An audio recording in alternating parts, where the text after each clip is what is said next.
South Warwickshire NHS Foundation Trust Board. We have Anna still waiting in the lobby. If we can get Anna in, that would be super, and I can get going. Russell, I think it's frozen. I think she's actually joined on another email account as well. Okay, super, thank you. So we're going to start this month's board with some celebration of the individuals who have organised parts of the organisation that have definitely gone the extra mile. And I am very conscious that over the December-January period, when we had so many issues in the community with respiratory illnesses, the enormous hard work, particularly of our accident and emergency frontline teams. So I do want to put a general thank you out to all of our frontline teams for their hard work and for the families at home that support them. But in terms of our winter individual going the extra mile winner, Anna, I'm so pleased you're with us because I want you to organise something for the board, which will become self-evident as I read your nomination. So Anna Badasu is our individual going the extra mile award winner.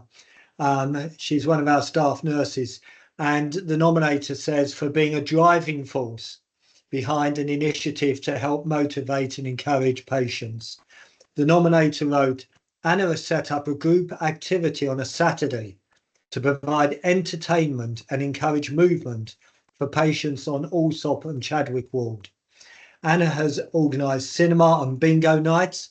Anna, I've never been invited, please do so, as well as disco and quizzes. Harkamel is very good on a pub quiz, Anna, so you should get Harkamel involved on pub quizzes.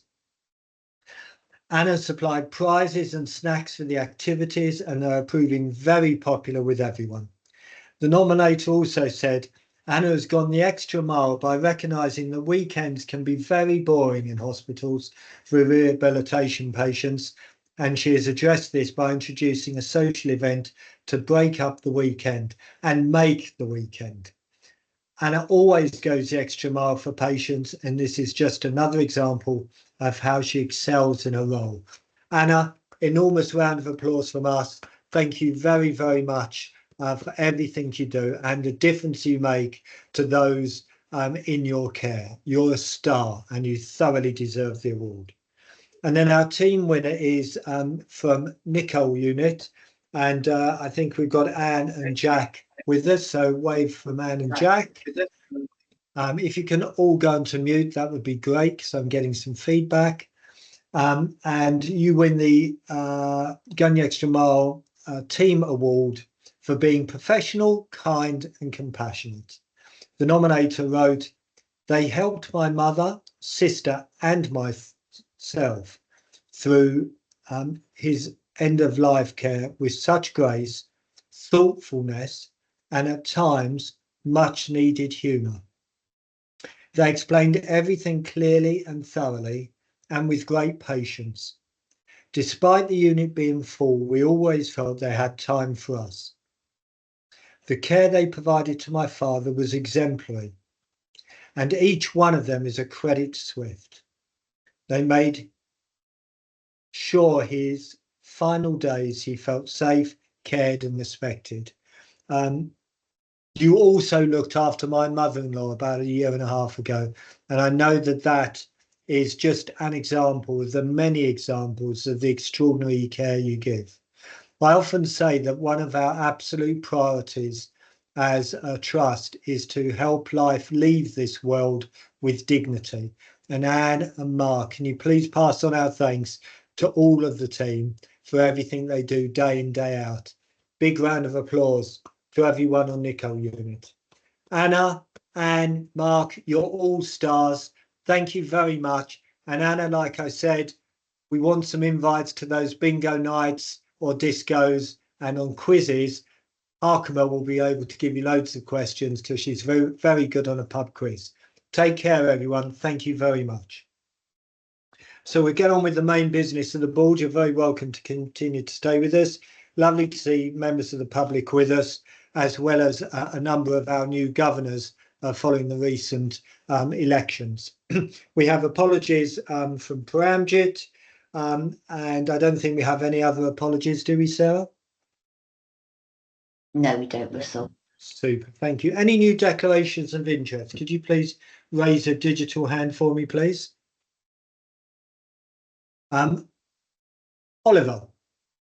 Hi, yeah, I've started a role as a Crown representative working for NHS England, supporting strategic supplies.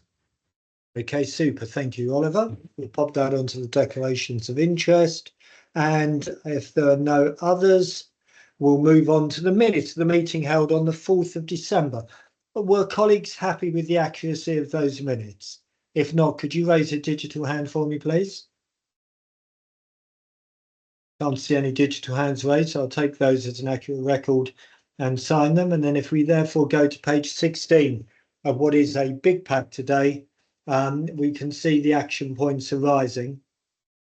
And I think all of these have been complete, apart from one for Harkamel to arrange for me to visit the security team, which we will make happen if we can. And then we had an issue on the winter plan and vaccination plan. That's in the process of being published in terms of 45-minute ambulance handovers. So we'll wait for that. We had a FTSE Guardian to ensure review of the anti-discrimination help desk. We had a session this morning on our freedom to speak up and work on the general front of anti-discrimination. The help desk is working well. I would just like to emphasise the point, though, to members of the public who are with us now or will maybe watching digitally. Our staff are absolutely incredible. We are so proud to have such a diverse group of individuals working with us, a real group of talented teams and individuals at SWFT, which was one of the reasons why we won the Trust of the Year last year with the HSJ Awards. However, many of our colleagues suffer racial discrimination, religious discrimination, homophobic discrimination on occasions from members of the public. That is wholly unacceptable. No member of staff comes to work to be abused or to feel bullied or to feel intimidated, either by a colleague or a member of the public or a family member. We're very, very proud of every one of our staff, and they are absolutely, I hope, feel supported by the board and their freedom to speak up responsibilities, as well as their opportunities to tell us what their lived experiences are. But to members of the public, if you come into the trust and think it is appropriate to abuse a member of staff based on their skin colour or their race or their religion, I can assure you there will be consequences, because it isn't acceptable. It's not acceptable in society, and it's certainly not acceptable when our staff are doing their absolute best to look after you. Then we had an issue on the integrated performance report on pathology services, and that's going to come to a future board workshop. Elva was to meet with Ollie to further discuss the work being carried out on the Veterans Alliance. Where did we get to with that, Ollie? Yeah, we've met. I was quite impressed with some of the work we've done, and we've also identified a few areas to continue improvement there. So that can be marked as completed. Okay, super. Thank you, Ollie. And then on Glenn's report, he was going to share the single operating framework, and we're still, I think, waiting for that to be published, aren't we, Glenn? Correct. It's not been published yet, Chairman. Okay, Glenn, in a few minutes, will be talking about the variety of changes which are occurring in the NHS, of which that will be one. And then on the capital programme, on the quarterly update, Sophie, to include all the benefits gained by the programme in future reporting. We will see that next time you come forward with that report, I think, Sophie. I think that's correct. Yes. And then for the future, Ellie, in Fiona's absence, to ensure the outcome of the specialist palliative care services review be included in a future board workshop. So we will wait for that to be concluded and we'll come back to that.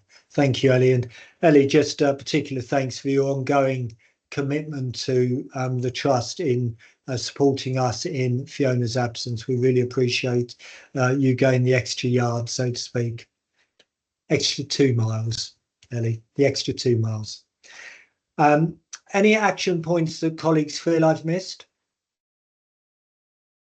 Okay, just for completeness then, we'll go to the minutes of the 4 board meeting which occurred at the beginning of February. I would encourage members of the public to come along to that meeting. It's a different type of board where we do much more comparative analysis. So it's interesting in a different way. Any points of accuracy, colleagues, on those minutes? I can't see a digital hand raised, so I'll take those as accurate. And then the action points arising will be covered off at that board meeting rather than this. I mentioned this morning we'd had the Freedom to Speak Up update.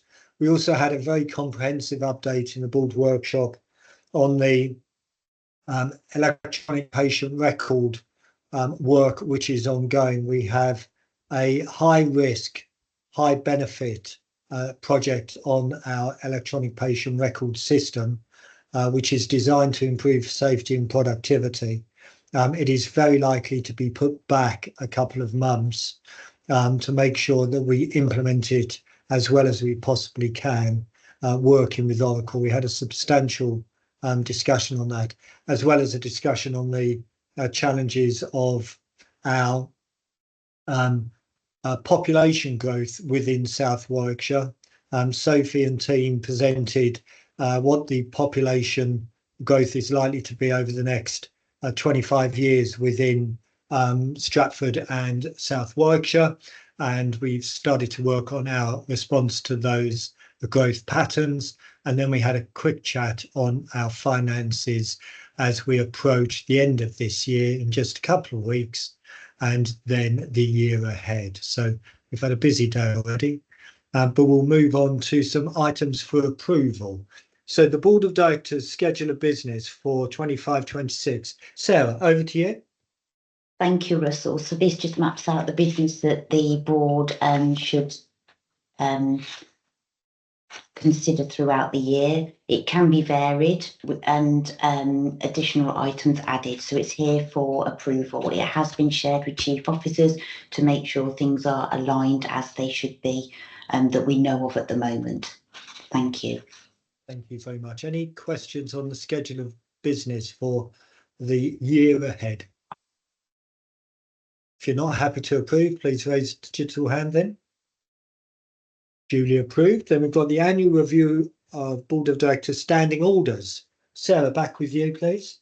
Thank you. So the proposed amendments are shown as track changes. They are minor, nothing substantial. It mainly brings it up to date with current NHS guidance.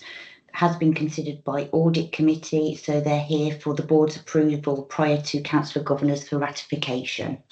Thank you very much, Sarah. Any questions or perspectives on the standing orders? Please raise a digital hand. If you're not happy to approve subject to Council of Governors approval, please raise a digital hand. That conditional approval given. Thank you very much, Sarah. I know a lot of work goes on behind the scenes on these type of matters. We're then on to the annual trust objectives. Glenn. Yeah, thank you, Chairman. So we always aim to agree a set of objectives before the start of the new financial year. So here they are in front of you. These go through an internal process, including governor input in our roundtable meeting. So we had an autumn roundtable meeting where we discussed the main themes which have been captured in this. I'm very conscious that alongside all of this, there's also been the planning guidance, which I'll talk about in a moment, and there's a long-term NHS plan being worked on. I'm comfortable that what we have here is going to be consistent with what comes out of the 10-year plan for the NHS. So and thank you to Sophie and Mary for pulling the words together here. It looks like a relatively short list, but of very big issues. And in addition to all of these, every year there's a lot of other things that we do in departments and teams. So as a top level set of objectives, hopefully the board is able to approve them, please. Super, thank you, Glenn. I think just a couple of points I would add before I invite questions, and for members of the public, the board have been through these in different iterations. At its simplest, if we carry on delivering healthcare in the UK in the current way we are, we cannot build enough hospitals, train enough doctors, or train enough nurses for the combination of a very significantly growing population, an ageing population, an increasingly obese population, and a population where there is so much emotional fragility or mental health challenges, particularly amongst our young. The next 5 or 10 years are a critical 5 or 10 years in the transformation of the way healthcare is delivered. And embedded within Glenn's work are two absolutely fundamental transformations that need to occur. One is a seismic shift to prevention, where we help our citizens to help themselves. All of us need to move more. All of us need to eat less. You may look at me on the screen and be amazed, but I was born in 1960. In 1960, each individual ate 25% less calories, and each day burned 25% more calories. We eat too much collectively, and we move too little. We have a real challenge in terms of the whole prevention agenda, helping ourselves and our communities as we grow older to look after one another, to look after ourselves as we get older, to be unafraid to use a walking stick. All of these little things add up to the prevention agenda. And us working with our citizens, community groups and volunteer groups is absolutely part of the transformation. At the other end is what Glenn calls home first, which is to recognise that clearly when we need to be in hospital, we will ensure we have a safe, high quality environment for you to be in. But if it's best for you to be looked after at home, and increasingly with technology, we can look after you at home, then we should look after you at home. So the prevention agenda and the home first agenda are absolutely key bedrocks of the transformation that needs to occur in the way healthcare is delivered. And that is embedded within Glenn's objectives for next year, as it was last year, and for future years. Any questions from members of the board? Okay, but as I said for members of the public listening in, we have discussed this as a board on a number of occasions. If you're not happy to approve, could you please raise a digital hand? Duly approved. Thank you, Glenn, all the execs, and Sophie and Jenny Bannon as well. I know has been involved in that, for your hard work in putting that together. We'll then move on to the annual review of Policy Review Group Terms of Reference. Adam. Thank you. Yes, the annual review of Terms of Reference Policy Review Group is provided. Very minor updates this year, just for clarification purposes. Okay, thank you. I think just a couple of highlights there. Any questions or perspectives on those? Again, if you're not happy to approve, could you raise a digital hand for me, please? Duly approved. Super, thank you. And then finally, we've got the annual review of Clinical Governance Committee Terms of Reference. Back with you, Sarah, please. Thanks, Russell. So the board will remember that the board committee terms of reference that are combined across the foundation group were considered at the foundation group board's meeting last month. The Clinical Governance Committee terms of reference haven't been combined due to the complexity and variation of those committees.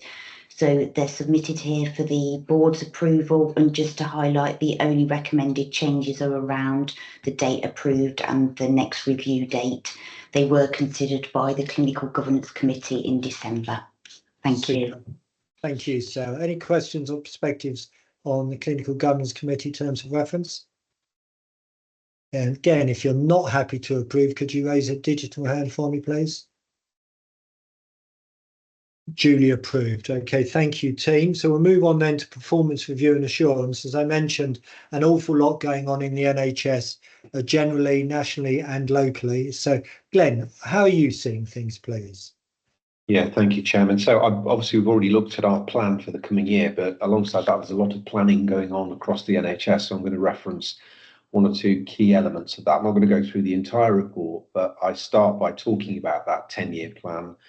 We're getting close to being able to see the output of that. So the vision groups have concluded their work. The enabler groups are just finishing their pieces of work also. And so we expect to see something in early May. As I said earlier, what I can already see is quite a consistent set of priorities for the NHS to the strategic objectives that we've set as an organisation and as a group, particularly the big moves. And as you mentioned, that kind of home first prevention agenda is really strong in the plan, which is very necessary. So I'm sure we will look forward to seeing that. We will take stock of our own local strategy when that comes out, but I don't envisage any major changes for us. I also referenced the Royal Commission on Social Care that's been announced, and I think it will be very useful for us to have, hopefully, cross-party consensus on the approach to social care as a nation over the next decade or so. My worry with this is that in order to get cross-party consensus, it will take a little while. So we potentially face 2 or 3 more winters without any policy changes in social care, which will continue to put us under pressure. I then referenced the annual planning guidance. So the NHS produces annual planning guidance usually before Christmas. This year it was much later than that, end of January. And I've set out there the main objectives that were set for the NHS. I think what's different about this year's planning guidance is it's been thinned out quite a lot. And in doing so, we've been left with 3 top priorities. One is elective recovery, the other is safe urgent emergency care, and the other is managing within our finances. And that's a really important moment for the NHS with the state of NHS finances at the moment. And we've now launched into the planning round, which entails organisations like ours agreeing plans with our systems that are affordable. And at the moment, as you'll hear from our Chief Finance Officer later, we're struggling to deliver all the deliverables within an affordable footprint. So we'll be picking that issue up later on in the agenda. I suppose one of the main issues for me around the planning round is that we've also seen in the last week the announcement of a new chief executive for the NHS, and Sir Jim Mackey, who will be taking over the reins from April, is already undertaking a bit of a review of where we are with this year's planning round, because what we really need to ensure is that the NHS has a balanced plan before we start the year, which certainly we didn't achieve last year. I really welcome Jim's involvement in that, and I'm sure he will really help us to steady the ship moving forward. I won't go through all the details in that plan. The UEC reform plan has not been published yet, but it will be published soon. I've included in there some of the key components of it, which are also referenced in the annual planning guidance. A little bit of an unambitious 78%, you could say, for the NHS, because we used to be looking at a 95% standard on 4 hours, but it's a kind of realistic target based on where the NHS is right now. We continue to be one of the best performing organisations in the NHS on this, and we're struggling to get to that level. So reference back my point about the need for reform in order to help us to deliver that. I then reference a productivity improvement tool. It's helpful. It's not quite as good as it could have been, and I've fed that back to the national team. But there's a whole set of productivity indicators now, and we looked at some of those this morning in workshop, that will help all organisations to focus on the cost of delivery of the NHS. And we continue to benchmark exceedingly well on that compared to other organisations. The elective recovery plan, again, another plan linked to the annual planning guidance. I think the main switch here is that we're moving from what we've seen over the last couple of years post-COVID of a kind of long waiting target for the NHS, so reducing down to 52 weeks being the current aim, to moving back to the referral to treatment standard, so the percentage of patients that are referred and treated within 18 weeks. And I think that's a useful move. The objective is that we improve that by 5% over the course of this year. To do that, we'll need to continue to do elective activity. One thing that worries me, though, is that we have seen the introduction in this year's planning round of a cap on the amount of elective activity that any individual system can do. Our system has also had its cap artificially lowered because of the activity within our system during this year. Now, we've exceeded our plans, but unfortunately, due to the implementation of the new electronic patient record at UHCW, their activity has dropped this year. So that's been baked into our cap, which I think is, to say the least, unfortunate. So we are still trying to negotiate a different cap for our system. I then referenced the National Staff Survey. I suggest here that the results might be out by the time we meet as a board. They're not out yet. We now know they'll be published on the 13th of March. They are embargoed, so I'm not allowed to talk about them other than to say that I'm really looking forward to them being published. That said, there'll be lots of opportunities in there for us to improve further, but hopefully our Trust of the Year credentials will come over in the way that those results are compared with other organisations in the NHS. I then talk about the critical incident. I won't go into all of the detail of that, but other than to say that I think that our teams came over incredibly well on the BBC filming during the critical incident. It was a difficult call in order to decide that we would allow the BBC to continue doing the filming, despite declaring critical incident. But I also think for the public, it was a reassuring exposure to the way that our teams calmly and professionally managed the peaks of winter demand, which was certainly what we were seeing when the BBC were with us. And one of the reasons for that is that we continue to see more activity at Warwick in our A&E than we have planned for. Some of that is due to local demographics, but quite a lot of it has been due to additional activity coming into our system from elsewhere. As part of the meeting last time, we talked about intelligent conveyancing. It's by West Midlands Ambulance Service. It's good to see that that has now stopped out of area. So we're not getting intelligent conveyancing from other systems, but within our system, actually, we're getting the highest level of intelligent conveyancing anywhere in the West Midlands. So the statistics that I quote there are a big increase. So a 99% increase in attendances from Coventry postcodes, 169% increase in attendances from Rugby postcodes into the Warwick A&E. Now, the best thing for those patients is to be treated locally. And so we're having conversations with system partners about how we can ensure that the capacity and capability is there within the other sites in the system to manage that activity. So we have seen the single biggest site-to-site transfers in the whole of the region between UHCW and Warwick, and hopefully that's something that will stop soon. I then referenced the Coventry and Warwickshire Integrated Care Board, detail on that. Then I go into a bit more from our great teams, and it's really good to see the day surgery unit referenced here. We actually had a visit from a Minister for Health actually on Monday to look at our elective hub that's being built at Warwick.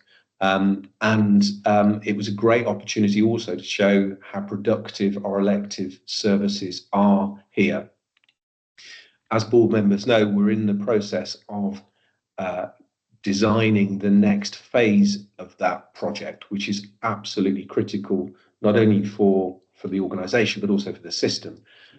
So we need to come up with a plan and find the resources to build a new surgical day unit at Warwick Hospital site. So it's good to talk to the Minister about the importance of that and to hear back from her, actually, how bowled over she was about the productivity and the culture of the organisation here. So we'll be talking much more about that project moving forward. And then we referenced the individual and team winners of the GEM Awards that were with us at the start of the meeting. So I'm happy to take any questions from anyone. Thank you, Glenn. Very comprehensive, and thank you for your hard work and support of Jim Mackey. Questions and perspectives to Glenn? What's worrying you most at the moment, Glenn? Well, I think the big worry for us is that we do need to appropriately manage within our resources as an NHS, and I'm not comfortable with the way the NHS is managing its finances at the moment. We do need to go back to a situation where productivity is the focus of everyone. At the moment, it feels like we're spending money, we're putting money where money is spent, as opposed to managing the productivity in the NHS. So that's one that needs real focus. And as I said earlier, I know that Jim Mackey will be really focused on that one, because if we're not careful, we will not get the best value for the public of the £180 billion that we spend as an NHS. Yeah, soon to become over 200 billion, but point well made. Thank you, Glenn.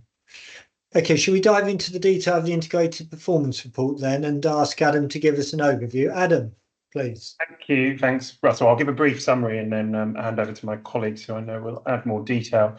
So we've mentioned it here already, but clearly there's been a challenging few months as we feel the grip of winter. And I think that was particularly prevalent at the start of January, when we declared the critical incident. Reasons for that being the increase in acuity. We'd seen the higher number of flu, RSV, norovirus, etc. cases. The declaration of that critical incident, as Glenn said, helped indicate to the public, our patients and staff, that we were in exceptional pressures. And I do think that it's really important that we note how well our staff handled that. There are clearly good and bad that come out of the operational pressures we've seen. So we have remained one of the top performers for ambulance handovers, and I think that reflects our focus on ensuring we get people from ambulances into ED as quickly as possible. Having said that, wait times in ED have been much longer than we would have liked, and again continue to be an area of focus for us. It is reassuring to see that despite the increase in numbers we're seeing and the challenges, we haven't seen an impact on the number of complaints during the period. We have, however, perhaps as you'd expect, seen an increase in staff sickness over the winter, and that is an area we're really focusing on supporting our divisions with, and we may touch on that in the people reports. We've also seen a small increase in incidents reported for which there is harm. Notably, those are low harm incidents, and clearly our clinical governance committee has been very involved in that review. Finally, I want to touch on the challenging financial position, and to note that things have again moved on since this report was written, and continue to move almost by the day for this year, as some additional funding is made available through the ICB. There are clearly considerable pressures this year. We haven't delivered our CPIP plans to the level we would like to, and there are a number of risks that remain in our plan, not least because of the operational pressures we've seen over the last few months and the things we've had to put in place to address those. However, we will continue to aim for a break-even position this year, and I think the next couple of months, the next few weeks will be absolutely critical in doing that, and we continue to work with the ICB to ensure that's possible. That is my summary, but I will hand over to my colleagues. Okay, super. Thank you, Adam. So we'll start off on quality and safety, and Elian Baskar, over to you, please. Thank you. So as Adam has already said, really, despite the increasing activity and acuity we've seen, it's a credit to all our teams that their commitment to providing safe and compassionate care has meant that we haven't seen any significant quality concerns raised this quarter or an increase in complaints. The issue with ongoing issue with C. diff cases is there for the board's information. It is a national trend rather than a local concern, and some of the reporting around that isn't helpful to us in terms of the cut-offs as to when it's counted as being SWFT acquired. If there are any hospital acquired cases that we feel there is learning from, however, we do absolutely pick those up and we learn from them. In terms of the learning from deaths, I'm going to hand over now to Bhaskar. Thank you, Chair. Just to reassure that our mortality figures continue to be in control. In fact, since this report, we've had a further iteration that's showing a further drop, in fact, which we will share at the next board. And I think the Mortality Surveillance Committee continues to oversee the minor incidences that come about and investigate and put right. So you will see an assuring figure that our SHME and RAMI figures continue to be in control, and where we are remaining a slight outliers with RAMI, the trend is definitely on a downward trend. So I think the board should be reassured that despite the pressures we've referred to, we continue to have a reasonably assured and oversighted mortality figures for us. Thank you, Bhaskar. Thank you, Ellie. Any questions or perspectives on quality and safety, colleagues, to Ellie and Bhaskar? Okay, I think that was all very clear. Thank you, Ellie. Thank you, Bhaskar. Thank you for your hard work and your team's hard work.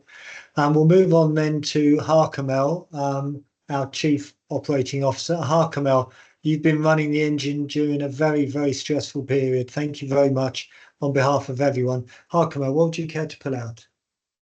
Thank you. So I won't go over the detail because it's in the reports and it's been said, but January was exceptionally busy. We've talked about all of the reasons why, but I just kind of wanted to pick out that despite the exceptionally long waits to be seen, the exceptional pressure of ambulances, we did have, and the pressure of having to deliver care in areas that we would never choose to, there are still bits to be proud of. So I'm very proud that despite all of these challenges and how poorly patients were, we were still one of the top performers for ambulance handover time. So for us, it's absolutely not something that we would celebrate. It was much, much higher than we're used to. But when you compare us to other organisations in the West Midlands, actually we didn't lose focus of that, and we did try relentlessly. So even those days where it did kind of fall off, we managed to pick ourselves up as quickly as we could.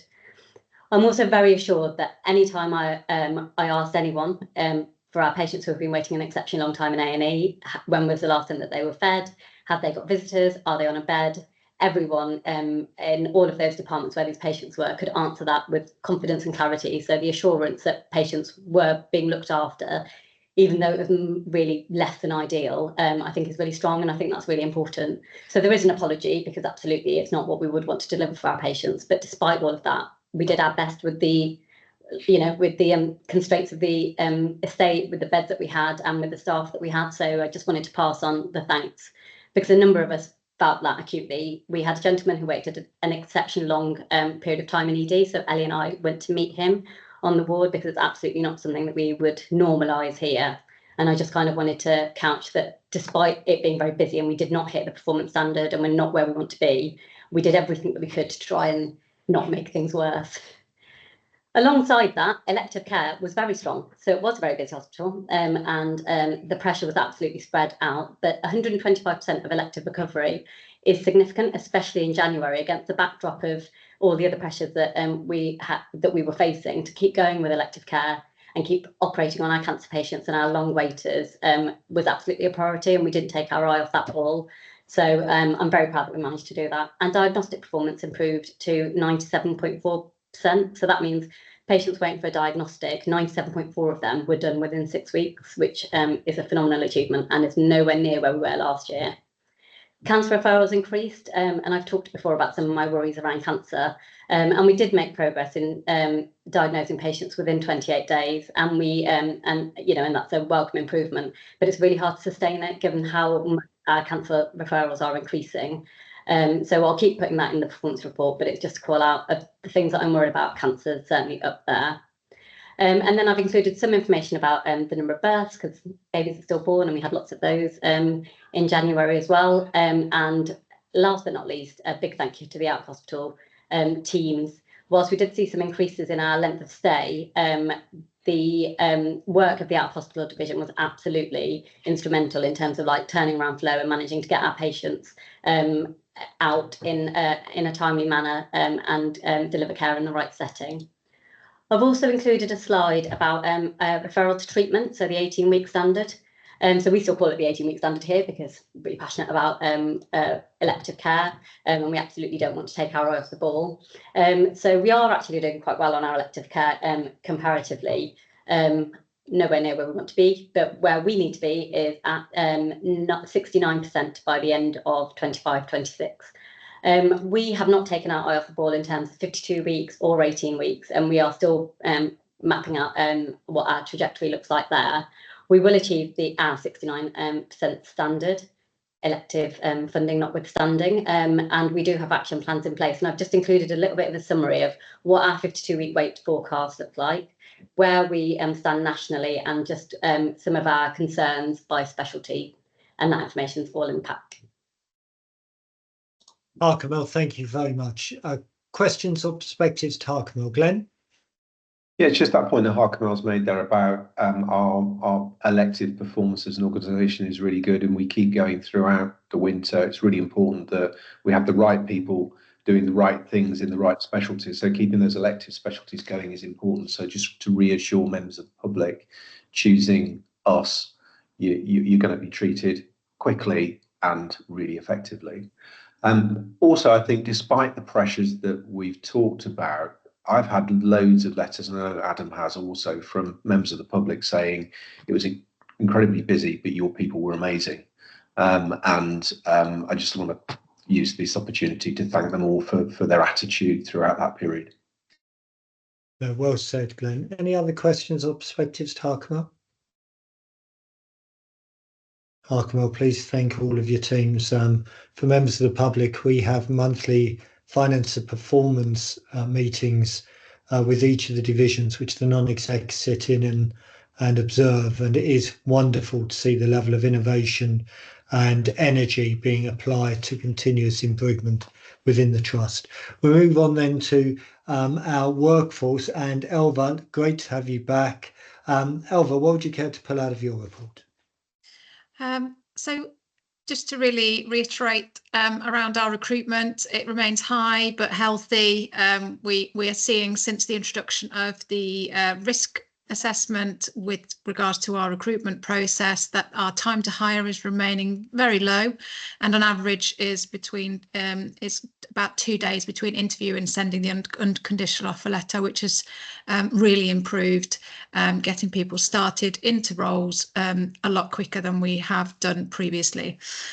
Now, Adam mentioned it earlier at the beginning, was around our sickness absence, and you'll see the graph within the papers that will show, yes, we are significantly higher with our sickness absence than we have been kind of over the last 12 months. We do normally see a spike over winter, but this is quite a bit higher than what we're used to. So we are focusing all of our energies on trying to get the sickness absence reduced. We're just reviewing our sickness absence policy and introduced additional support to managers to ensure that they are equipped with what they require to be able to manage sickness absence appropriately. We have out of hospital with the highest at 8.99%. So the top reasons for sickness absence, which we see month on month, is stress, anxiety and depression, and something which we're looking at doing targeted approach on, trying to give support to staff to ensure that they are able to either retain to be at work or have support once they're off work to come back. Cold, coughs and flus are second, which is not unusual for this time of year, and something we have seen a spike in, and musculoskeletal and back issues, which again we see regularly in our top three. Now, on a positive note, our turnover figure has decreased even further, and that's against a 13% target, and we're at 8.55%. So very positive, shows that our work around retention is working, and we have hopefully when we've got the staff survey results, which are not under embargo, we'll be able to share exactly some of the results from there as well, which will kind of show some of the areas around improvements. That's it. Thank you. Thank you, Alva. Questions or perspectives to Alva? Robert. Hi, Al. Can I just ask a question about how strong the relationship is between vacancy fill rates and what we see in some of the sickness trends? So, you know, would we expect over time, if we're filling more substantive vacancies, would we expect over time to see a reduction in sickness? I mean, it would depend. We would, if we were fully didn't have any vacancies, we would still see a degree of the same level of kind of sickness absence. It's probably at the moment anything that's filled with bank or agency. We don't look at that in terms of our sickness absence because that's dealt with separately, but certainly would see probably around about similar figures. We kind of normally float around the 30% in terms of our mental health highest sickness absence reason. And Glenn? Yeah, I just want to comment. I think the recruitment statistics are really impressive, Alva, in terms of the time to hire improvement, but also actually when you look at the ratio of people applying for jobs now, it's kind of around 20 people for every vacancy. So that's quite a lot to handle. And that gives me kind of optimism that we will be able to continue to reduce the temporary labour costs in the organisation also. Yeah. I guess my observation on sickness, and I know the realities of sickness for our staff, but at just over 6%, that equates to an average sickness of about 14 days a year, which is a large number. And given our wage bill, if we had zero sickness, we would probably save about £15 million a year. So it just goes to show the importance of helping our colleagues to be as healthy as they can be as well. Okay, Alva, thank you very much. Well done on the recruitment side.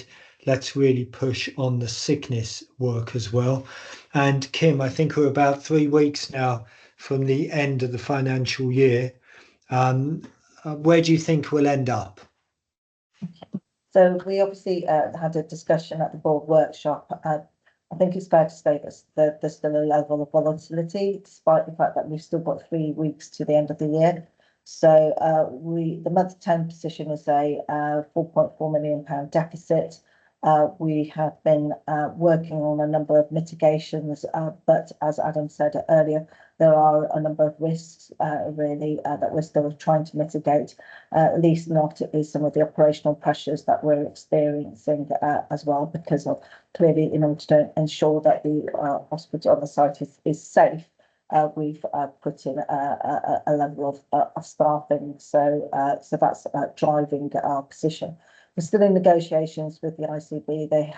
They did land with some additional funding just last week, and we're still having some further conversations about what else can come to us to try and close the gap. Because obviously our statutory duty is to break even, and we will do whatever we can to ensure that we deliver that position. But it'd be remiss of me not to flag that there are risks really that financial risks that we are still trying to manage. There is unfortunately a level of volatility that we're dealing with at the moment. In terms of things to draw out, agency, I think, as I said in previous months, we've done an excellent job in terms of reducing our agency, and you'll see that in the graph that's in the report. That there is clearly a further challenge for next year in terms of reducing that spend even further. And like we said, Russell, I think making sure really that we've got some sort of sort of reduced sickness targets as well, because for the departments to aim at as well, in order to ensure that we reduce any reliance on temporary labour. It is a key way of ensuring that we manage the books. The other thing to draw a highlight really is cash. Clearly, as I said, we're managing the financial outturn, but we did, use up some of our non-cash back accruals to support our financial position. And as a result, we are managing our cash position quite carefully. And we're just waiting to hear the outcome of the last public dividend capital revenue support application that we submitted a few weeks back to ensure that we can just shore up our cash position. In terms of next year, I briefly took the board through high level the plan for next year, and we'll be discussing that in a bit more detail in a confidential session later. It's fair to say it's really challenging in terms of setting a plan for next year. There's a number of unknowns in terms of allocations that are held at system level that still need to be worked through. There's still some internal work within the divisions to ensure that we have got a balanced plan that we can deliver. But there are risks that we are working on. But we'll wait to hear, with the work that Jim Mackey is doing nationally, whether or not that impacts on the planning around as well. I think those are the key things that I wanted to highlight for today, Russell. Thank you, Kim. And I know we've had discussions outside the board, public board, on all of these issues. Glenn? Yeah, as we discussed earlier, next year's plan is still a little bit of a moving feast, but we will ensure that we have a plan internally within the organisation to ensure all parts of the organisation know what they need to deliver. I think Kim, in summary on this year though, there's so many elements to this year's position. I think it's just helpful to reassure the public who may be listening to this that if we were fully funded for the pay awards that were not set by us, they've been set by the government, then we would be on plan, wouldn't we? Yes, that's an important point, but yes. Thank you, Glenn. Thank you, Kim.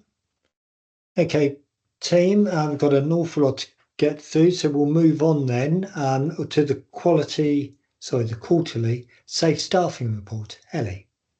Thank you. So a lot of what I was going to say has been covered off in the IPR conversation, really.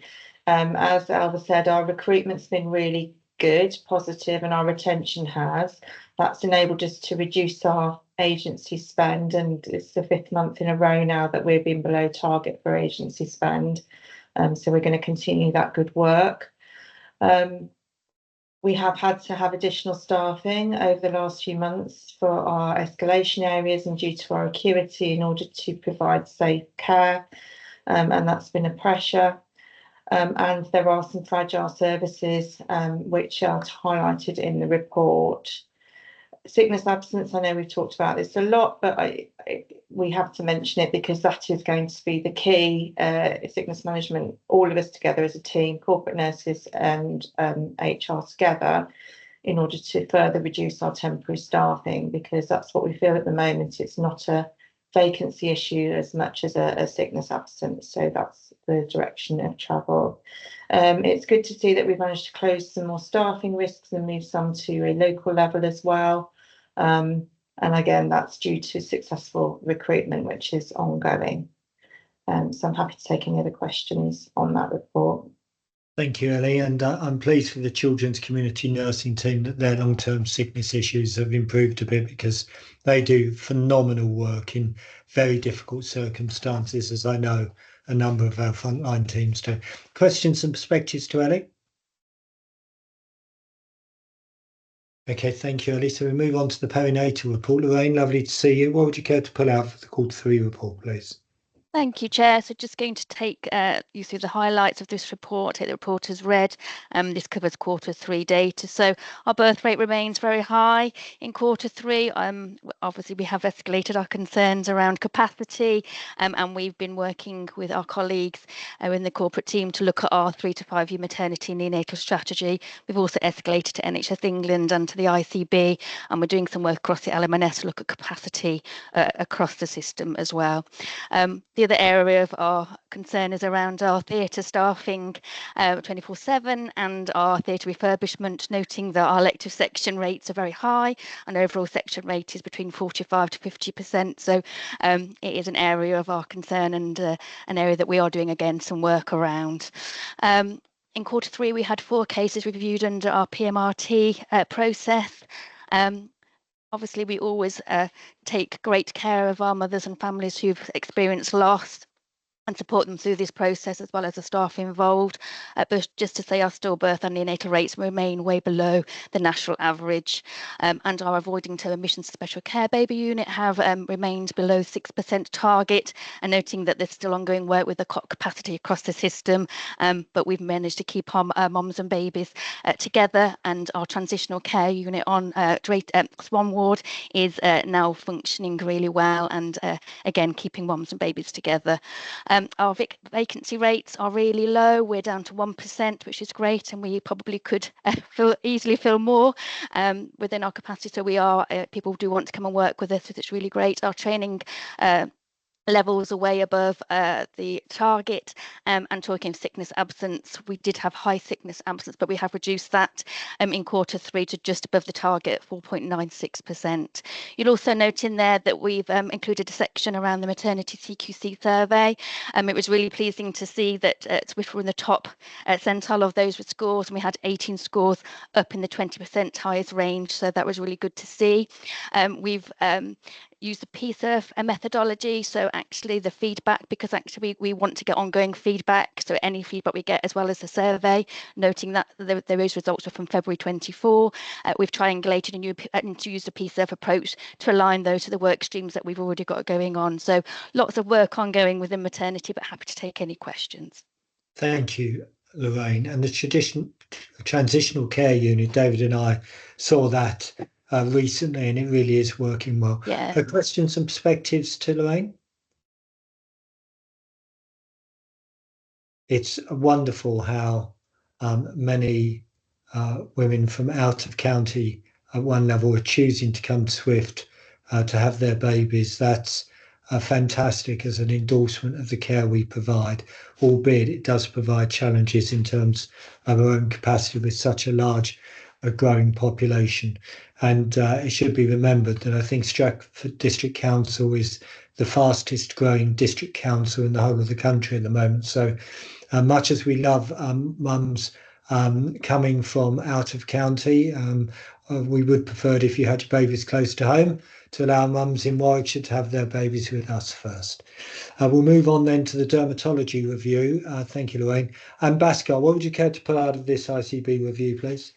Thank you, Chair. So essentially, I'm bringing it to the Trust Board to provide assurance on the back of what has been the Clinical Governance Committee confidential section overseeing the concern that originally was raised by UHCW about our practice of melanoma care, which triggered a Royal College review, and subsequently worked together with our partners in Coventry, led by the ICB. We've been through systematically all the issues that have been raised, many of which was really partnership working and some tension between teams and MDTs and the mutual kind of respect, etc. And within that, there was a specific item in regard to care for a set of patients between 2016 and 18 that college recommended we get an independent oversight and audit, which we carried out through the British Association of Dermatology. And you will see from the report that the ICB finally closed this down, saying that they've removed SWFT dermatology from their quality assurance oversight, with the assurance that actually there isn't as much of a concern as was originally felt, and any simmering tensions on the partnership working has been resolved, including with rotating chair and having greater participation from our nursing team as well, to help improve those relationships. So essentially, this is a matter of course assurance that I wanted to bring to the public board, even if it's taken 3 years to get to this point, to provide the assurance that our dermatology service, certainly pertaining to melanoma care, continues to be safe. Thank you. Thank you, Pascal. I mean, this is a sad story in some ways. I have to say, I've always had the utmost confidence in our dermatology team at Warwick. I'm very proud of them, and I think the work that's gone on has endorsed those reasons to be proud in them. Glenn? Yeah, I was just going to pick that up a little bit, Pascal, if I may. I mean, I appreciate that one thing that's happened subsequently is the national guidelines now reflect the practice of the SWFT team. Are we assured that the teams elsewhere in the system, the UHW team, for example, have implemented that guidance themselves now? That's correct. Yes, they have indeed. Good, thank you. Thank you. Yeah. Okay, Pascal, thank you very much. But disappointing, it's taken 3 years for our team to be recognised for the quality of work that they do. We'll move on then to the Improvement Board quarterly report. Glenn, what would you get to pull out of this? So the Improvement Board is where improvement happens. The clue is in the title. So we part of it is ensuring that lots of our staff at all levels have improvement training, and that's been tracked through that board, but also that we ensure that that capacity is targeted towards some of the things we're trying to do as an organisation, like the objectives we discussed at the start of the meeting. And then we also use the Improvement Board to look back on some of our investments to ensure there's an effective return on investment, and where there isn't, to see what changes we need to make. And you can see in the course of the last meeting that we discussed a whole range of things. Also, really encouraging thing actually for me was it's nice to see some of the sharing of improvement initiatives across the group. So the Worcestershire Heart Centre came along and talked to Improvement Board about some of the innovations that they've been putting in place, and I know our teams have been going out to other parts of the group to do the same. So some really good progress on this, and I also I think, you know, when the staff survey, I've mentioned it again, is published, we'll look at the indicators that our staff, whether they feel they can make improvements in their place of work, and I'm sure they'll come out really strongly because of the work of this group. So thanks for those who take part. Thank you, Glenn. Any questions or perspectives to Glenn? Well, the Improvement Board segues quite nicely into the Excel in Everything work. Adam, do you want to pick up the theme, please? Absolutely, yes. Carrying on with the theme, obviously the Excel programme is a deliberate attempt by us to take a holistic view to improvement in the organisation, to not just look at, for example, savings in isolation. So we look at financial efficiencies, we also look at productivity and operational delivery and quality of our services, and putting those things in the round. Our divisions and our workstream leads look at ways we can improve and develop. Of course, cost and productivity improvement schemes are a really important part of that. And the Excel in Everything programme had a very challenging CPIP programme of 20 million this year. We haven't quite delivered the 20 million. We're not on track. We've delivered about 16 as the prediction for the end of the year. At the moment, I think in part that's due to the operational pressures and demand increases that we've seen, but I don't think that should take away from the excellent work that our teams have done. In the meetings, the regular meetings, we have spotlights on different areas every month. This month we focused on digital family health and children's and young persons as a work stream, and you can see some highlights of those in the report. The spotlights really help share best practice between divisions and are really supporting a different way of thinking about these initiatives. Finally, we have also reviewed the programme over the last few months. So that took the form of both a questionnaire for members of staff participating in the programme, but also review by our internal audit partners. That has reinforced the importance and value of the Excel programme, which will continue into next year. and it has also highlighted a number of areas we can improve, and some of those improvements were particularly around reporting and for example, the introduction of a planning cycle, which we approved last month.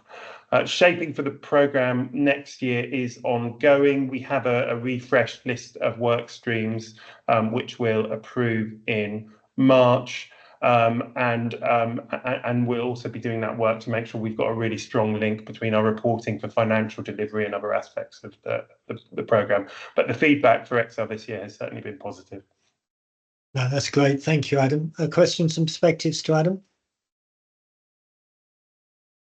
Okay, super. Looking forward to seeing that work continue its impact during 25-26. Lovely to see you, Deepa. What would you care to pull out of the Freedom to Speak Up quarterly report? Thank you, Chair. I shan't go through the detail of the report. I'll take that as read. Essentially, the report covers the period November through to January of this year.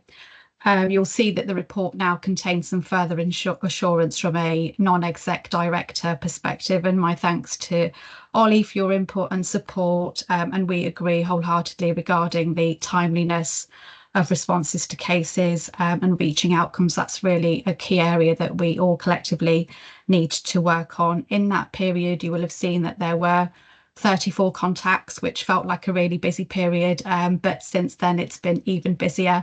Just in the few weeks of February and the few days of March that we've already had 15 new contacts, and my 16th one is immediately after this call. So it's been really, really busy in Speak Up. Outside of our casework, we're involved in a number of different project work streams, some of which are documented in the report. You will probably be aware that there's recently been some new guidance issued by the National Guardian's Office around detriment.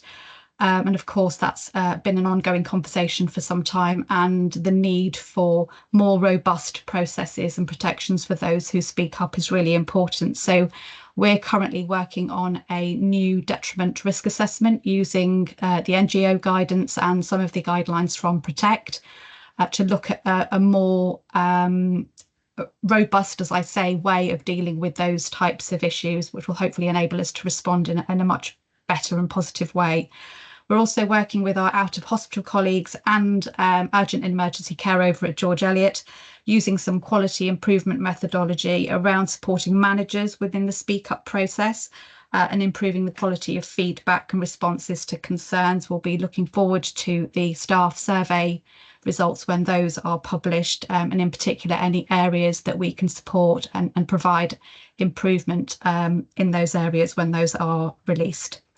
We're working closely with our ambassadors, as we always do, and a new data collection exercise specifically, which will be launched next month to enhance the data that we produce, which will include more information about the numbers of Speak Up conversations had by ambassadors and the themes coming through from them. And I'd like to, if I may, take this opportunity to thank all of our Speak Up and Wellbeing ambassadors across the organisation who do incredible work, volunteering in that role, going the extra mile to provide that listening ear and support to their teams and colleagues. It's really, really tremendous work.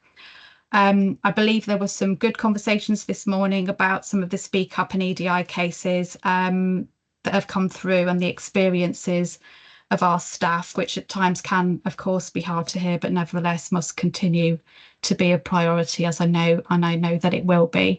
And I shall stop there, happy to take any questions. Thank you, Deepa. Thank you for your leadership on this. Yes, we did have a good conversation. You may have missed my introductory remarks about that at the start of the meeting. Questions and perspectives, Glenn?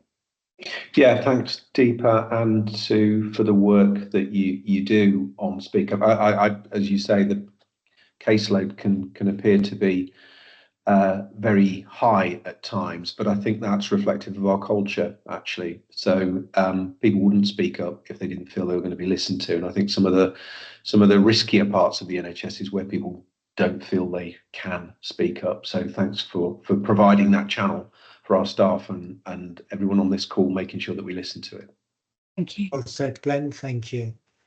Okay, if there are no other questions to Deepa, still got a lot to get through, team. So thank you for your forbearance, Deepa. Keep up the great work. We're always here to help.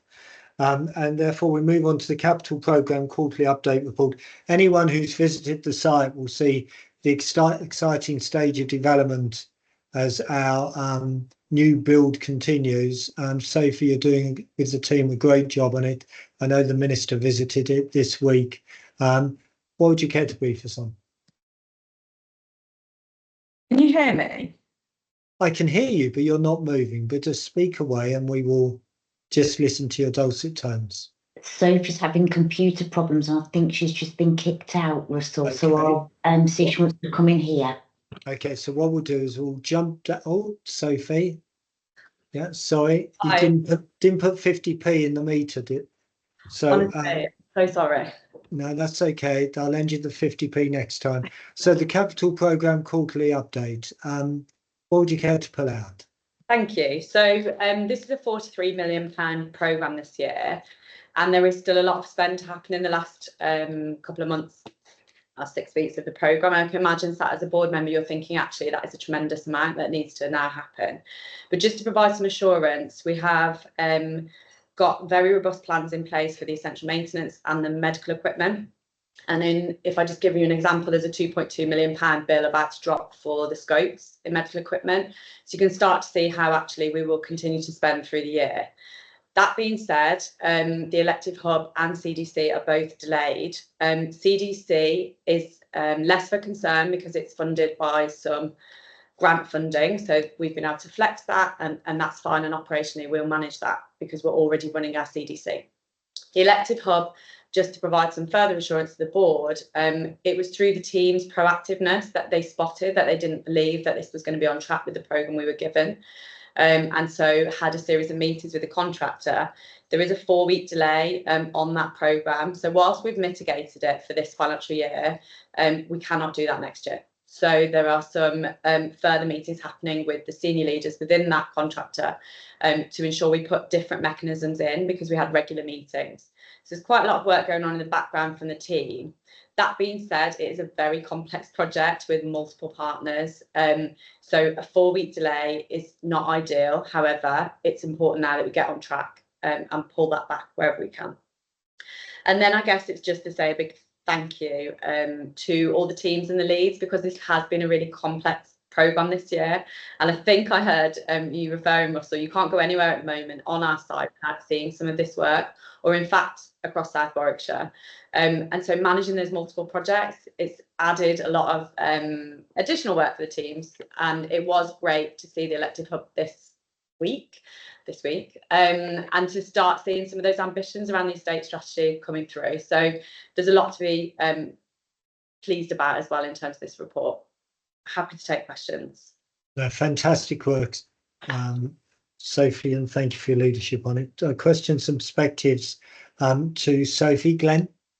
Yeah, the ministerial visit allowed me the opportunity actually to have a little bit of a look at the emerging elective hub project, and it's really, really exciting. I know we talk about it as a new front door. We actually don't have a front door at the moment. We've got so many routes in. It will be great. And I think, Sophie, if we, at a suitable stage, because we're getting there, it will be good to give the opportunity for board members to have a look around it, and hopefully we will be back on track with that opening plan soon. Yeah, absolutely. And I think it will make the whole wayfaring much, much easier across the site. And one of our governors, I know ex-governors, is on the call, Roger Lloyd, who I know was instrumental in driving some of that work. So thank you, Roger. Any other questions to Harkamel? Sorry, to Sophie. Okay. Okay, Sophie, do you therefore want to cover off the green plan as well for us, please? That would be great, thank you. So this is the last report of the previous green plan. I think we should all feel really proud of what's been delivered on this plan. We've achieved majority of what we set out to do 3 years ago.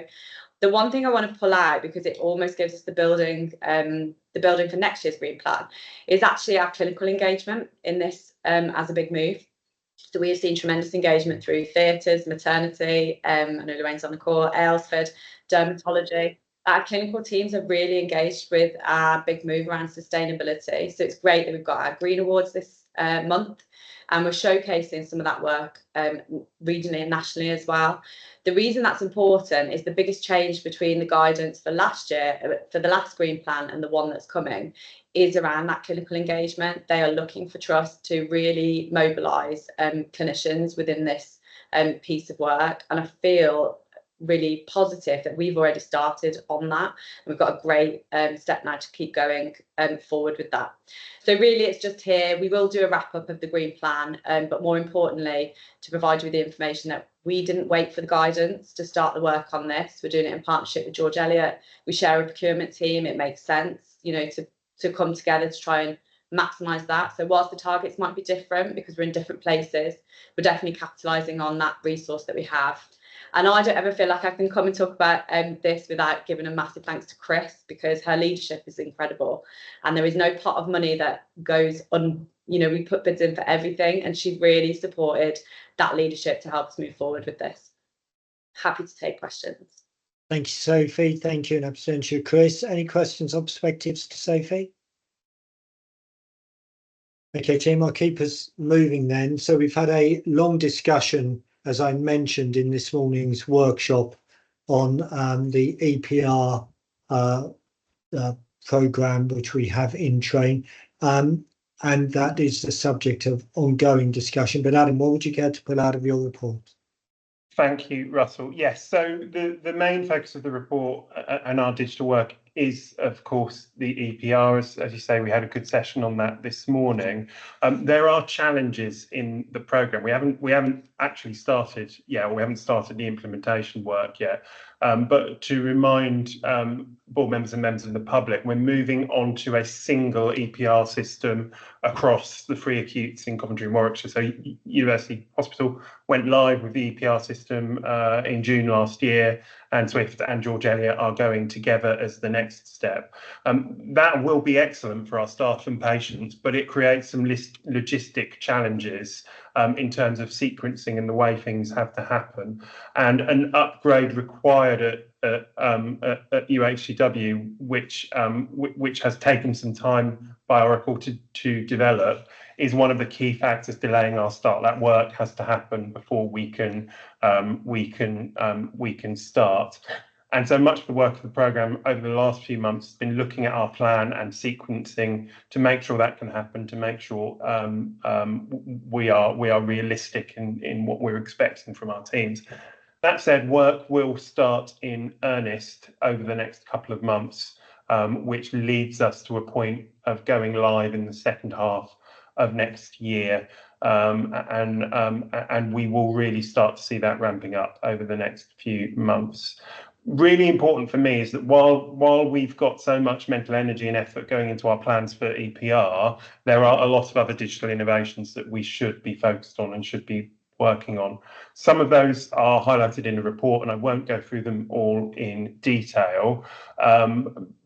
But there is work going on there, as there is work going on in enablers to ensure we can make the most out of the EPR and other digital developments, including a really significant programme to replace outdated hardware, which is about 3/4 of the way through now, and will continue into the summer.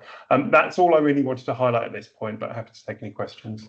Thank you, Adam. We definitely do need, and I know Glenn and I are chatting about it, senior executive leadership to support the EPR programme, and we need to rediscover our mojo on the digital hub. And as Glenn has indicated, we need to buy Sophie a new laptop. Any questions or perspectives to Adam? Okay, thank you, Adam. And a little bit confusing, moving from EPR to EPRR. Harkamel, on the emergency preparedness, resilience and response final submission, over to you. Thank you. Just a short note from me. We submitted our final assessment against the core standards, and then we had to go to a confirm and challenge session. So when I last came to board, I said that I still believe, that we should have given ourselves a rating of substantial in terms of compliance against the core standards. After a very robust confirm and challenge, we have agreed to downgrade our compliance to partial. To achieve substantial, we needed to be at 89% but we weren't. We were at 88%, so we were almost there. So very disappointing that it's partial instead of substantial. That said, it is a vast improvement on where we used to be. A lot of work has gone into that. We have very robust action plans in place, and we have made some stellar progress. So it was just so that the board of directors decided on that, and that just asked to note that. And in Appendix 1, I've included all the details, but I won't go through all of those. Okay, thank you very much, Harkema. Any questions on the EPR final submission? Well done. There's a lot of work that goes on behind that, so thank you very much, Harkema. I'll move on then to the report from the Council of Governors meeting on the 13th of February. David, you, I think, kindly chaired this on my behalf. Anything you'd like to pull out of the report? I think you'd just take it as read. Yeah.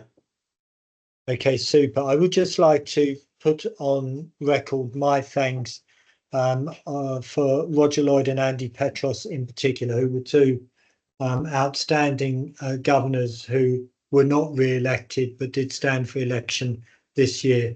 You will both be greatly missed for your contributions over many years, particularly you, Roger. The constitutional review that was undertaken a couple of years ago was done at pace and with clarity and focus, mainly because of your input. So, Roger, you will be in particular greatly missed by all of us. Thank you, David. Any questions from members of the board to David on that Council of Governors update? Okay, thank you. We'll move on then to the Audit Committee reports for the 11th of December and the 12th of February, the open meetings. Robert, anything you'd care to pull out? Yeah, thank you, Chair. I'll be pretty brief. So take the two reports as read, but one of the things that it includes is the work that the Audit Committee did to undertake an evaluation of our external auditor.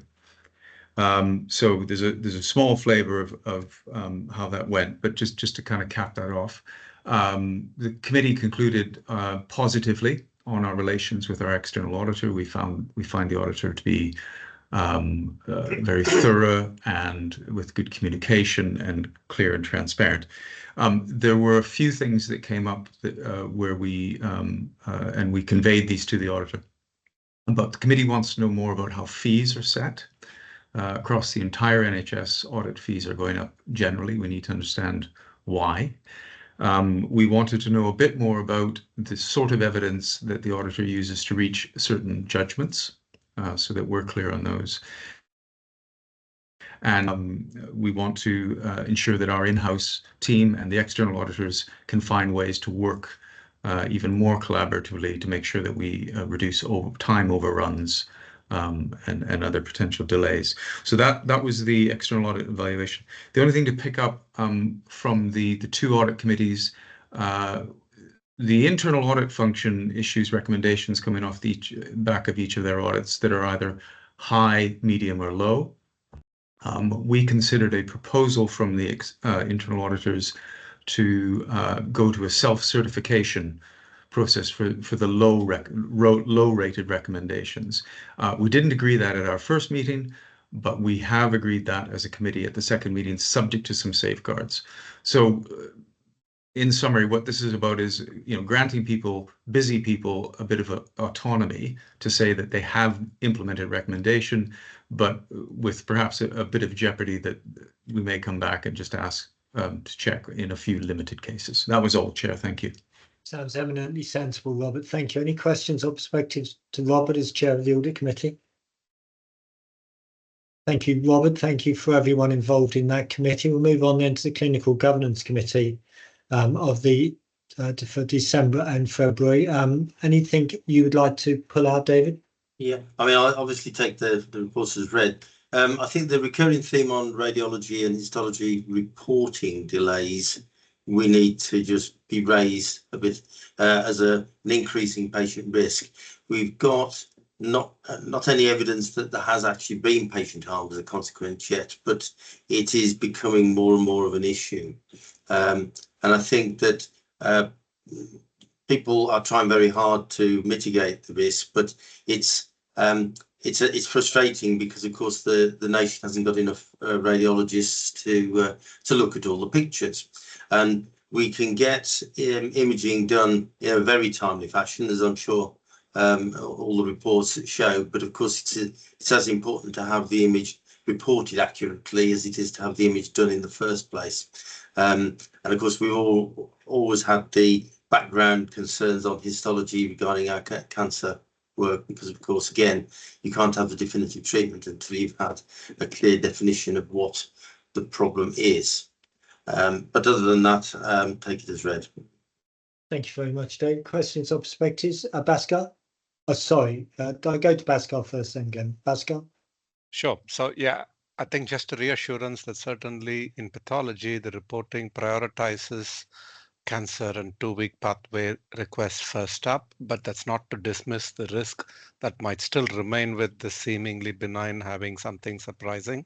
And it really, both those specialties like David was referring to, is a symptom of national shortage.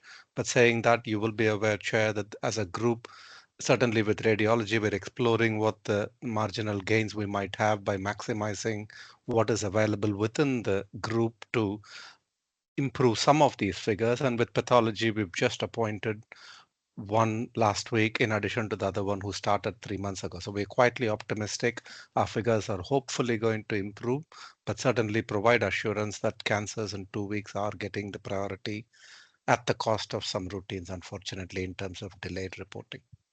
Thank you, Bhaskar. And I think the point about within our foundation group sharing resources on these sort of, I call them fragile services, a different version of fragile services, very important.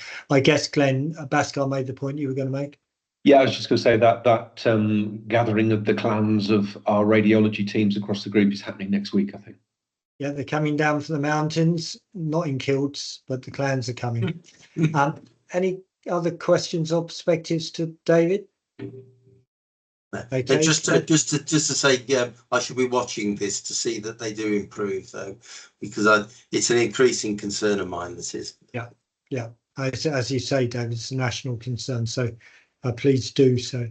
We'll move on then to risk management and the BAF framework for Q3 and the risk quarterly report. Anything you'd like to pull out, Adam, of this? Thank you. Just to note that the report contains both the BAF and the red rated risks in our organisation. That's risks rated at over 15. There's no significant changes to risks on the BAF.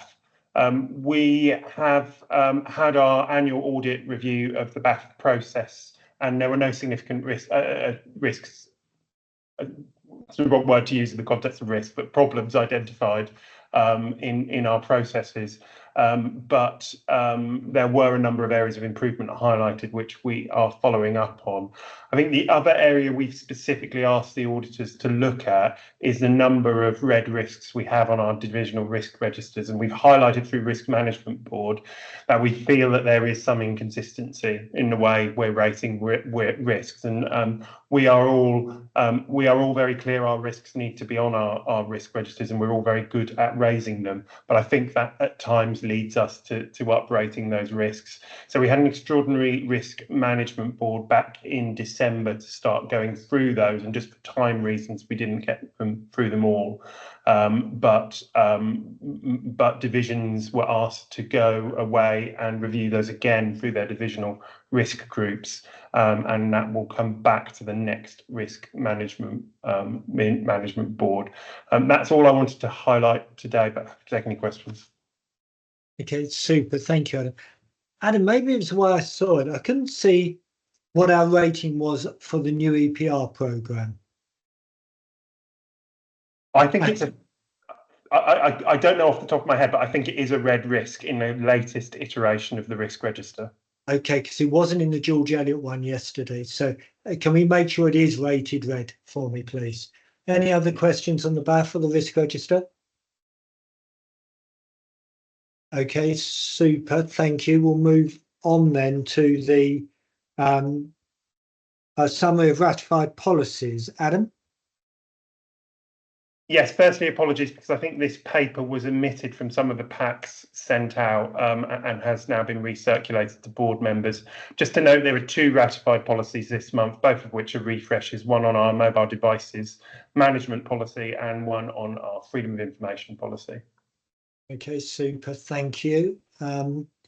Any other questions on the ratified policies?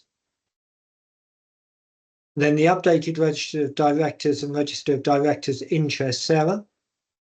Thank you. So this captures recent changes, and just to note that Oliver Koffler's updated interest that he declared earlier in the meeting has been captured on this version of the register. Happy to take any questions. Thank you. Questions or perspectives to Sarah? Sarah, just on my own, apologies, maybe I've forgotten. Oh, is this the update you gave me the other day? Yeah. That will be reflected on the annual review that's to April board. Okay, super, thank you, as long as I'm being open. Any questions on the director's interests? Okay, we'll move on then to the non-executive director committee memberships. Again, I would just like to thank all of my NEDs for the work they do on the various different committees. Sarah, anything you'd like to add to this? No, thank you, Russell. I think it's self-explanatory. Any questions to Sarah on those committee memberships? Or if you think you're omitted or added where you shouldn't be, just speak now or forever hold your peace. Okay, duly noted. Thank you very much, sir. So move on then to some board committee minutes. The first is the audit committee of October and December. Robert, anything you want to add to these? Nothing to add, Chair. Thank you. Thank you. Any questions to Robert on those minutes? Clinical governance committee minutes of the November and December. David, anything you'd like to add as chair? No, nothing to add. Any questions to David on those minutes, please?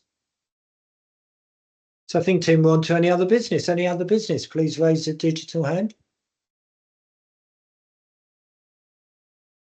Okay, so I think that therefore, subject to any questions from governors and members of the public. Have we had any questions arise? Sarah, please. We've just got the one question from Roger Lloyd, member of public.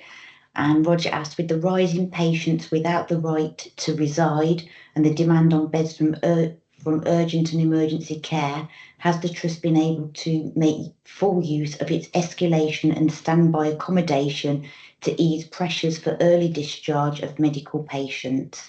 Harkamal is going to answer the question. Thank you. Yeah, so I sort of alluded to it in my update earlier. The only way we managed to get out of the pickle that we were in January and find ourselves in on and off since then is by utilising all of our estate in terms of acute and community as effectively as we can. So that's right from the front door, making sure that we're maximising same-day emergency care and our virtual wards, right through to our community hospitals, and then working with partners to make sure that we are pushing patients through that pathway. And I've got to say, CRS has worked really effectively. So we've managed to manage that pathway as effectively as we can, like during this winter. And this winter and like last winter, we didn't spot purchase any beds in the same way that we were. So actually our length of stay has come down. We've got more traction on these patients. Our data on criteria to reside has really improved. So actually managing these patients on a daily basis has been much, much easier.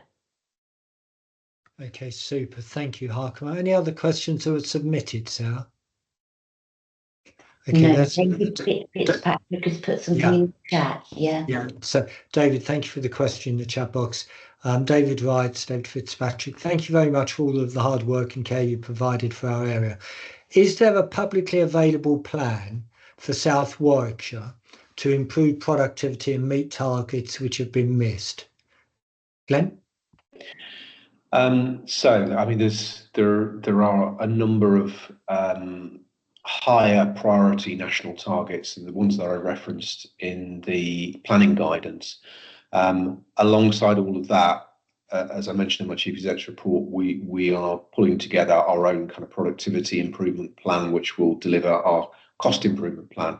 And part of that for the year that's just about to end was what Adam was referring to earlier when he talks about excelling everything. So going into next year, we will set ourselves some new targets. We will obviously have another challenging cost improvement plan. But probably one of the things that we could do, Chairman, is share with in a public board meeting where we benchmark on some of these productivity indicators, because and if we move to the upper quartile, our performance would deteriorate on many of these indicators, because we're kind of leading the NHS on many of them. But there are areas where we can improve.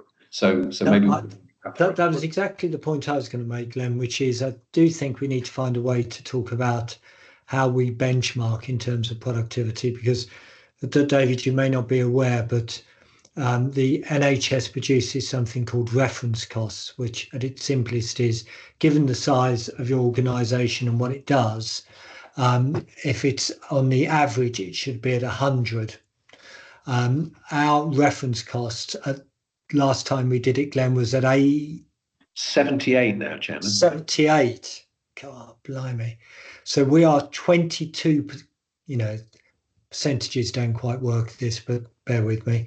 We are about 22% more efficient than the average NHS organisation of our size and the services we offer. So I think we do need to find a way of talking about this more in the public realm, because certainly that performance in SWFT is not matched by other NHS organisations close by. Okay, so thank you very much for questions for members of the public. For board colleagues, I suggest we have a 6-minute break and then we get back into the confidential board. The next board meeting is at the beginning of April. David Spraggett will be kindly chairing that on my behalf. Take care, everyone. Look forward to seeing you soon. Bye-bye.